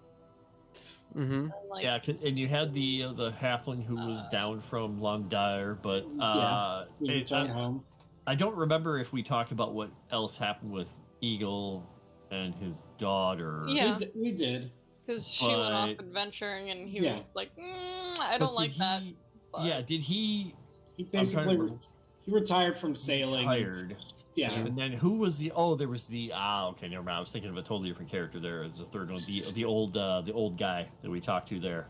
Oh, a Glenn. The Yeah. sage or whatever. Oh, or the man. I mean, astrologer. the thing is, it kind of makes sense that we wouldn't necessarily have had that wrapped up. Yeah. I mean, So that kind of makes it's sense. kind of the nature of crazy people who see visions. You know, they come and go. Yeah, I was just happy that the widow Hamfast, she or Willow, whatever her name, Willow yeah, it was Ham- Willow, right? Yeah, Willow. Yeah. she got to be like her son is part of the garden. Like yeah, Yeah. it fits. Yep. Yep. You guys inspired a lot of people. You know. yeah. For good or ill, we've inspired a lot of people to endanger themselves. Yeah. I Yeah. don't remember. Did you touch on that, like innkeeper in Thardbad, or no? No, I didn't. No, You didn't. Mm-mm. I forgot about him. Tharbad was a bit of a loose end because I think, based on what you're saying, there is kind of a adventure or something, a module kind Yeah. of around it. Mm-hmm. But Yeah, not that's necessarily why a he bad was. loose end. happened. I had Thrush, up in the angles because he can keep an eye on, comings and going up in the hills in Moria and things in and out of Rivendell and down below and Tharbad and stuff because it's a hot spot. Yeah. Heading into the southern lands is like, yeah, we got to keep an eye on this. Yeah, These people aren't trustworthy. Well, so a lot of that stuff might come up in season 2. Nice. So Starts we'll with the raid of Tharbad. Yeah, the first episode, catapults raining fire down on Tharbad. Which by the time the events of the Lord of the Rings comes around, Tharbad is totally abandoned. So I don't know. Maybe we're gonna see Thrush on a boat like he's Washington crossing the Delaware, going into Tharbad. With a little froggy thief. Little froggy thief. All right. Well, any final thoughts from you guys before we sign off? Just thank you for the opportunity, and thanks to everyone else who watched and this group of people. This has been great, and I look forward to working with you all on something else. Yeah, definitely I loved will say it. that I agree with Gabriel, and that the epilogue was a really good addition. Yes, It was absolutely. a good addition. Yeah, Yes, it was a good addition. because behind the scenes we kind of finished, and we're like, all right, yeah, that was pretty good. And then a week later, Mom's like, it needs to be better. And we're like, Yeah, like I think it was just a couple of days. He was like, Yeah. that was not good. We're gonna Yeah. we can do more. No, JJ and I talked about it, and it was like, well, yeah, that was kind of rushed. So we really need to, we felt like it deserved, tying off of loose ends and stuff like that. So, Hey, yeah. I heard season 2. yeah. Go ahead. Go to sleep, good sir. Exactly, do it. Yeah. Yeah, this was a hell of a lot of fun. I'm looking forward to more of whatever. Absolutely. Yes. That's the spirit. That's the And spirit. don't worry, everyone. We only had one ending to our series, not 3 like the Return of the King. Yeah. All right. Well, thank you guys for joining us for this live stream. We appreciate you all showing up, asking Absolutely. questions, giving us your thoughts and everything. And I guess with that, until the next adventure. And if you guys think of anything else, just leave them in the comments. If you forgot to ask something. Oh, yes. Comment Oh my and gosh. share with Thank all you. of your friends. Yeah. Because we need more subscribers. Yeah. Thank you, Commander, and thank you, Michaela, because I am bad at this whole YouTube thing about asking people for their Like, business, comment, for their subscribe, attention. share the Yes. Well, I was just more thinking, like, if you thought of any extra questions that we didn't go over, please, we'll check Yeah. the comments. Absolutely. Absolutely. Yep. And join the Discord. You can ask over there too. Yeah, do that. Absolutely. Mm-hmm. All right. With that, I would bid you all adieu, auf Wiedersehen, my Govanen, and God bless. Take care, everyone. God bless.